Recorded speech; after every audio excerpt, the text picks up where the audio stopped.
언어가 중요한 이유. 언어가 중요한 이유에 대해서 이야기해 보려고 합니다. 보통 언어라고 하면 우리가 이제 모국어를 기준으로 얘기할 수 있어요.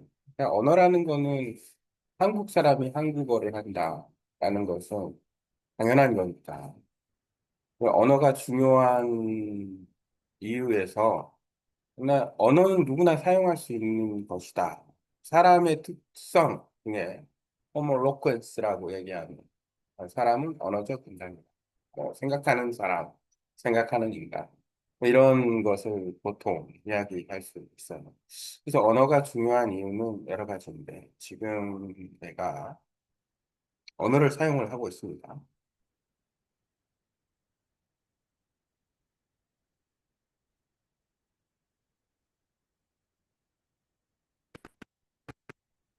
우리가 언어를 쓰는 방법은 여러 가지가 있어요. 지금 사용하는 방법은 내가 말을 하면서 동시에 이렇게 글쓰기를 하는 거예요. 이게 구글 도큐멘트 툴에 보이스 타이핑이라는 음성 쓰기 기능이 있는데 그 음성 쓰기가 뭐 요즘은 흔한 거니까 음성 쓰기는 뭐 누구나 인터넷을 사용하거나 휴대폰을 사용하는 사람이라면 누구나 쉽게 알 수 있어요. 구글 번역기에도 음성 번역기가 있고 그래서 언어를 이렇게 효율적으로 사용할 수 있다라는 점. 근데 왜 언어가 중요한가라는 생각을 해봤을 때 우리가 일상생활에서 통상적으로 사람을 만나면 서로가 대화를 하겠죠. 그 사람이 이제 누구인지에 대해서 또 소개하는 정도. 그리고 나서 이제 조금 더 깊이 있게 들어가면 우리가 흔하게 얘기하는 것 중에 꿈이 뭔가라든지 아니면 직업이 뭔가라든지 취미가 뭔가라든지 이런 거를 물어보잖아요. 이런 것들이 과연 어떤 의미로 물어보는 걸까? 그 부분에 대해서. 그 사람을 알기 위해서 물어보는 걸까? 아니면 그 사람이 앞으로 추구하는 방향성을 알고 싶어서 아니면 그 사람의 어떤 지식 세계나 생각하는 어떤 범주에 대해서 알고 싶어서 그럴까? 아니면은 그 사람의 재능을 알고 싶어서 그럴까? 아니면 그 사람의 배경을 알고 싶어서 그럴까? 여러 가지가 있을 수 있습니다. 우리가 보통 친구 하면은 왜 친구가 마음 편하고 좋은가라는 것은 우리는 대부분 학교 친구든 뭐 고향 친구든 사회 친구든 어느 정도 시기에 그 사람의 배경을 잘 알고 있습니다. 그리고 그 사람의 성격도 알고 그 사람이 무엇을 추구하는지도 알고 심하게는 학교 친구면 그 사람의 성적도 알고, 뭐, 체육 활동에서 얼마큼 그 체육 활동에서 유체 능력이 좋은지도 알고, 아주 보편적으로 다양한 부분을 알 수가 있어요. 그래서 친구끼리도 사실은 그, 뭐, 더 잘 아는 건 아니지만, 공감대라는 게 형성이 돼 있다라는. 그래서 새로운 사람을 만나거나 할 때는 우리가 흔히 뭐 한참 이제 서로 알고 지내고 그러다 보면은 뭐 취미가 뭡니까? 이렇게 얘기할 수도 있는 거고. 그 다양한 이제 대화가 가능한 거죠. 여러 가지 그 대화를 통해서 취미 또는 꿈을 묻는다거나 직업을 묻는다거나 이런 부분에 대해서 그럼 그게 무슨 언어하고 무슨 관련이 있느냐? 관련이 아주 많습니다. 언어하고 왜 관련이 많을까라고 생각을 해보세요. 그러면 예를 들어서 아까 한 가지로 예를 든다면 꿈이 뭐냐고 물어봤어요.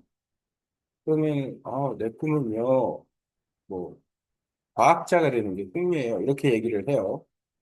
그러면은 과학자가 되는 게 꿈이다. 과학자가 되는 게 꿈이다. 이렇게 얘기를 했어요. 그러면은 이 사람은 꿈이 과학자야. 그러면 자기가 재능이 있는 부분에서 이제 뭔가를 하려고 하는 거겠죠? 아니면은 재능은 아직 모르겠어. 하지만 나는 그게 좋아 보여. 그러니까 그걸 할 거야. 이렇게 되는 거예요. 둘 중에 하나예요. 의지가 강하거나 의도가 강한 거죠. 재능하고 상관없이. 아니면은 재능을 발견했어요. 그러니까 나는 이게 재능이 있으니까 여기서 과학자가 될 거야. 이렇게 얘기할 수도 있는 거예요. 아니면은, 너무 좋아 보여. 과학자라는 거. 세 가지가 있을 수가 있네요. 더 있을 수도 있어요. 이런 부분에 대해서 했을 때, 자, 그러면 꿈이 과학자다라고 얘기를 하면 그 사람이 이제 시간이 지나서 그 사람이 어떤 노력을 통해서 무언가를 해서 실제 미래의 과학자가 됐어요. 그리고 과학자로 살아. 이 모든 것에 어떤 하나의 부분이 존재한다라는 거예요. 어떤 부분이 존재하느냐면 언어라는 부분이 존재한다. 도대체 언어가 왜 거기에 존재하는가? 우리가 예를 들어서 과학자야? 뭘 전공했는데? 천체 물리학을 전공했어. 그럼 천체 물리학을 전공했는데 어디에서 일해? 저기 천문연구원에서 일한대. 그럼 천문연구원에서 일하면 어느 뭐 천체를 연구하는 거야?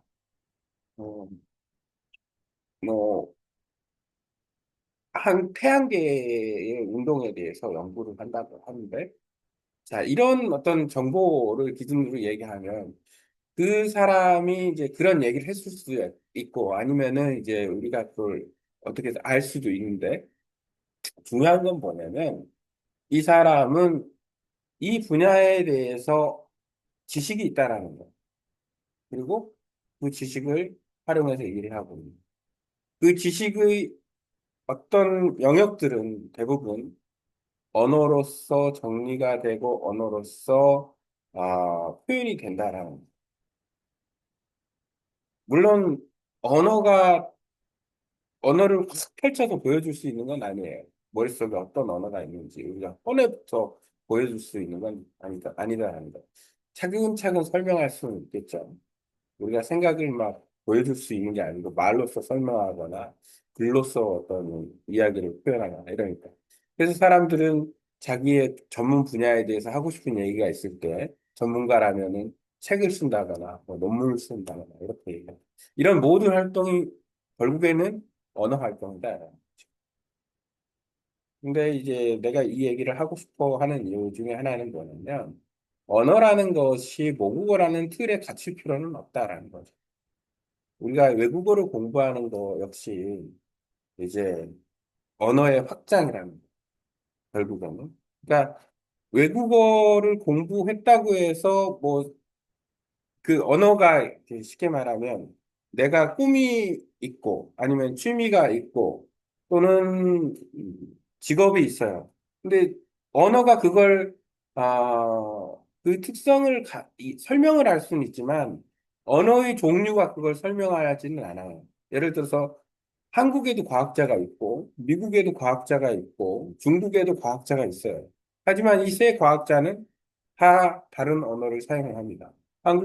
한국에 있는 과학자는 주로 한국어를 사용하고, 미국에 있는 과학자는 영어를 주로 사용할 거고, 중국에 있는 과학자는 중국어를 주로 사용할 거예요. 그러니까 언어라는 것 자체가 이, 그 언어의 종류가 문제가 되지는 않는다라는 거. 근데 만약에 그 언어의 장벽을 넘어서면, 예를 들어서 하나의 언어를 갖다가 내가 영어를 잘 알아요. 그래서 영어로 의사소통이 가능해요. 지식 능력도 알아. 그래서 나는 영어로 의사소통이 가능하니까 미국에서 과학자가 될까? 과학자로 활동할까? 이러면 영어를 사용해서 이제 미국의 과학자 활동을 하는 거예요. 다시 말해서 그렇다고 해서 한국에서도 과학자가 안 되느냐? 그건 아닌 거예요. 결국 뭐냐면 그 과학자라는 사람은 똑같아. 하지만 내가 한국어를 사용하고 영어를 사용해요. 그러면은 과학자로서의 그 역할을 할 수 있는 범위가 상당히 넓어진다. 한국뿐만 아니라 예를 들어서 영국, 캐나다, 미국 등에서도 과학자로서 일을 할 수 있거나 어떤 역할을 할 수 있습니다. 그게 바로 언어의 그 힘이다라고 생각이 듭니다. 그게 바로 이제 언어의 힘이다라고 생각이 든다. 그래서 지금 언어의 중요성에 대해서 좀 얘기를 하고 있는데 외국어 역시도 마찬가지다라는 생각이 들어요. 왜 우리가 외국어를 공부를 할 필요가 있느냐? 자, 예를 들어서 꿈, 취미, 직업 요 세 가지만 놓고 봤을 때도 우리는 다양하게 그 외국어에 대한 쓰임을 이야기할 수 있다는 거. 나 같은 경우에는 베트남어를 공부하고 있는데 그게 취미하고 관련이 있고 직업하고도 관련이 있어요. 그건 잘 모르겠어요.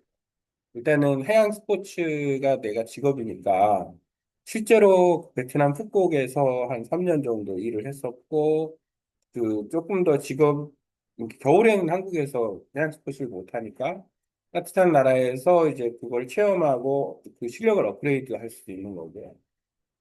또 이 직업이 한편으로는 취미이기도 하니까 그런 면에서 봤을 때 그렇고 그리고 또 한 가지는 이제 내가 언어 교환을 좀 전문적으로 다루고 있는데 언어 교환이 취미는 아니에요. 나는 직업으로 생각을 하고 있어요. 내가 쉽게 말하면 해양 스포츠가 계속해서 할 수 있는 것도 아니니까 뭔가를 갖다가 한다면 나는 언어에 관심이 있었고 예전에도 영어를 가르쳐 본 경험이 있었고 이러니까 그러면은 나는 이걸 직업적으로 선택해서 할 수 있다. 이런 어떤 생각을 가지고 이제 일을 진행을 하는 거예요. 결국에는 이런 과정 자체가 어떻게 보면은 우리가 좀 언어의 중요성, 그냥 취미, 직업만 얘기해도 언어의 중요성에 대해서 충분히 알 수 있지 않나라고 생각합니다. 언어의 중요성에 대해서는 한 번 더 깊이 있게 다뤄볼 필요가 있는 것 같아요. 그래서 일단은 오늘은 여기까지. 이게 지금 구글 도큐먼트 보이스 타입이 두 번이나 반복되는데 어쨌든 이 정도까지만 하고 우선은 어쨌든 언어의 중요성, 언어라는 거는 사람이 사용하는 말이 언어니까 세계에는 아주 많은 언어가 있으니까 주요 언어만 보더라도 뭐 한 100개가 넘는다라고 보면 우리가 아무리 많은 외국어를 한 사람이 공부해도 사실 뭐 5개 이상 하기는 어렵죠. 그 이상 하는 거는 특히 예외적인 경우고, 어, 두세 개, 세 개? 만약에 내가 베트남어를 성공한다면 나는 세 개의 언어를 사용할 수 있는, 사람이 되는 거예요. 그런 면에서 이제, 그, 아주,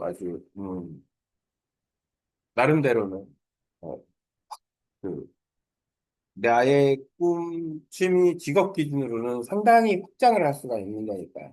그걸 잘 활용하면은 좋겠죠. 활용하려고 또 그걸 하는 거고. 직업적인 측면에서 그렇고.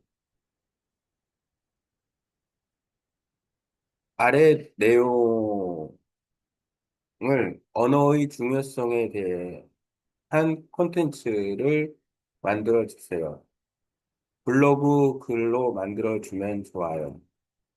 언어의 중요성은 사람의 직업, 취미를 이해하는데 상당히 중요한 부분이 됩니다. 이 내용을 잘 정리해서 블로그 글을 만들어 주세요. 네, AI의 활용도가 아주 좋다라는 거죠. 일단은 내가 제목까지도 그냥 집어넣고 돌려봤는데 어느 정도 빨리 정리하면은 AI를 활용하는데 어떤 식으로 활용할까의 방법론은 각자 알아서 각자 알아서 꿈이 뭐예요? 어떤 일을 하고 싶어요? 어떤 걸 좋아하세요? 꿈, 직업, 취미 뭐 이런 얘기네요.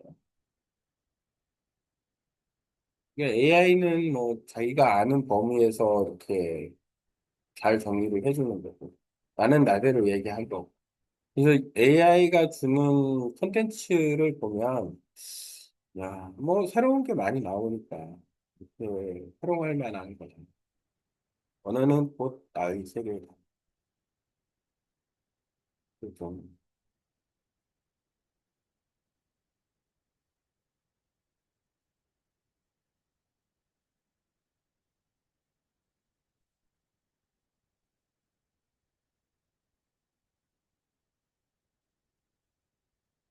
어, 자드에 대해서도 이야기를 했는데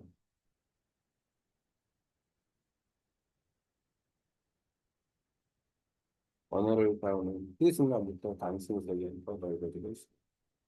훌륭한 얘기네. 어쨌든, 이 내용을 가져다가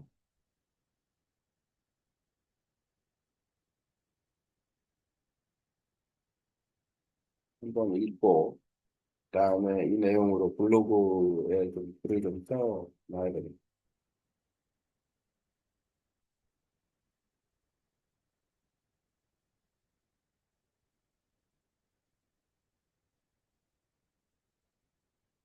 목사를 해서 영어 버전, 베트남어 버전으로도 얘기를 할 거니까. 아이고야. 제목 밑에다 써야 되는데. 상관없어. 사용자가 작성하신 내용을 바탕으로 정돈된 블로그를 형식으로 정리해드리겠습니다. 이 글은 언어의 중요성을 꿈, 직업, 팀이라는 키워드와 연관하여 깊이 있게 풀어낸 콘텐츠로 독자들에게 감동과 공감을 줄 수 있도록 구성하십니다. 언어가 중요한 이유, 꿈, 직업, 취미를 연결하는 삶의 열쇠. 언어는 단순한 소통 도구일까요? 사람은 언어를 통해 생각하고 느끼고 표현합니다. 나는 누구인가? 라는 질문부터 내가 꿈꾸는 미래는 어떤 모습일까? 라는 질문까지.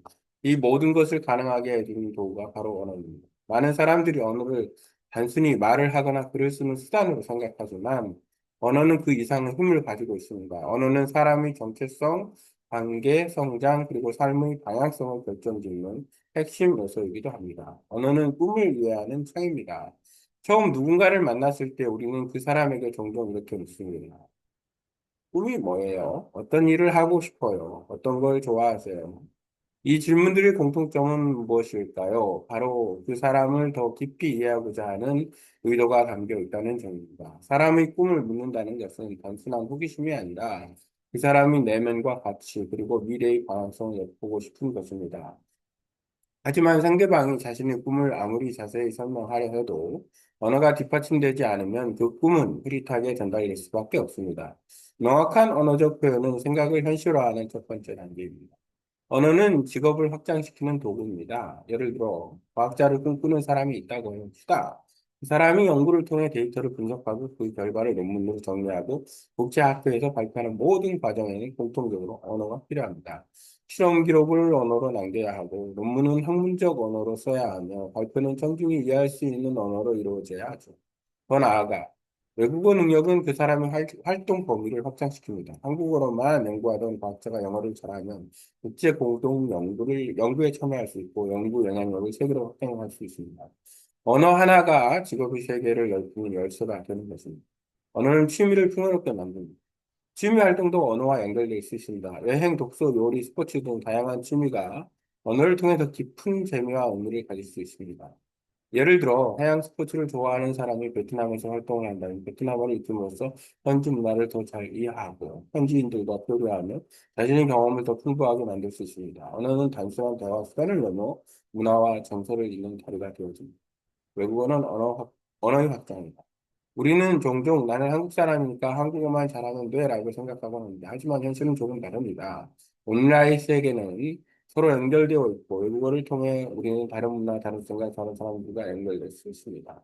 한국에도 과학자가 있고 미국에도 과학자가 있습니다. 하지만 그들은 각기 다른 언어를 사용합니다. 만약 당신이 한국어와 영어 또는 베트남어를 모두 사용한다면 그만큼 지식과 활동의 폭이 확장됩니다. 외국어는 단지 외국의 언어가 아니라 삶의 가능성을 넓히는 일입니다. 내 경험을 통해 본 언어일 뿐입니다.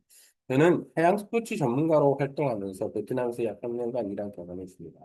베트남어를 배우게 된 계기는 처음엔 직업 때문이었지만 점차 그 언어가 취미와 삶 자체를 풍요롭게 해준다는 걸 알게 됐습니다. 또한 저는 언어 교환 활동을 전문적으로 진행하고 있고 이를 단순한 취미가 아닌 직업적 역량으로 발전시키고자 합니다.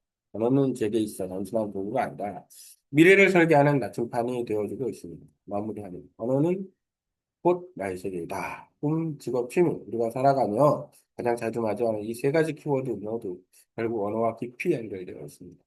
내가 무슨 꿈을 꾸고 있는지, 어떤 일을 하고 싶은지, 무엇을 즐기며 살아가는지, 이 모든 것을 세상에 정확하게 전달할 수 있으려면 우리는 반드시 언어를 잘 다뤄야 합니다. 그리고 그 언어는 꼭 모국어 하나에만 국한될 뿐, 새로운 언어를 배우는 일은 곧 새로운 나를 만나는 일인 것이 있습니다. 자, 준 AI 구독을 활용한 언어 학습 시대. 2024년 12월 이후 자두 환경을 통해 음성과 글을 함께 활용하는 언어 학습 방식이 보편화되고 있습니다. 음성 입력, 자동 번역, 화상 언어 교환 등 모두 우리가 언어를 더 깊이 더 넓게 익히려 돕는 도구입니다. 이제는 누구나 언어를 배우고 자신의 꿈을 더 정확히 표현할 수 있는 시대입니다. 오늘 나의 언어는 어떤 세상을 그리고 있나요? 언어를 배우는 그 순간부터 당신의 세계는 밝아지고 있습니다. 언어를 배우는 그 순간부터 당신의 세계는 밝아지고 있습니다. 꼭, 꼭, 꼭, 오늘